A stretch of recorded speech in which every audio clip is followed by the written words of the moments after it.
Uric acid, uric acid, uric acid, uric অ্যাসিডের ব্যথায় প্রচন্ড কষ্ট, গাঁটে গাঁটে ব্যথা। যাদের আছে তারা বোঝে, যাদের আছে তারা বোঝে। তাদের জন্য বলবো মারুপময় ইউরিক অ্যাসিড পেন রিলিফ গলি। মারুপময় ইউরিক অ্যাসিড পেন রিলিফ গলি, এটা মারাত্মক কাজ দিচ্ছে ইউরিক অ্যাসিডে।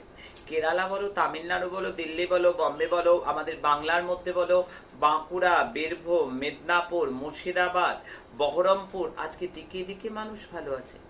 টাকা লাগে না, পয়সা লাগে না, আয়োজনটা এনে দিতে হয়। আয়োজনটার এনে করার ক্ষমতা আশ্রমের নেই। লক্ষ লক্ষ মানুষ তো পায় ওষুধ। আর এই ওষুধে, আমার স্বপ্নে পাওয়া ওষুধে ভৈরবজির মন্ত্রপুটিত এই ইউরিক অ্যাসিডের ওষুধ। এই ইউরিক অ্যাসিডের গলিতে যাদের দীর্ঘদিনের ব্যথা ছিল তারা বেশ ভালো আছে। আমি বলবো এটা ভৈরবজির কৃতিত্ব। এটা তারা সিদ্ধেশ্বরী মহারানী যে স্বপ্নে পাওয়া বলেই আজ মন্তব্যটিত বলেই এত দূর হচ্ছে। আর ডাক্তাররা সবার আগে, আমি অনেক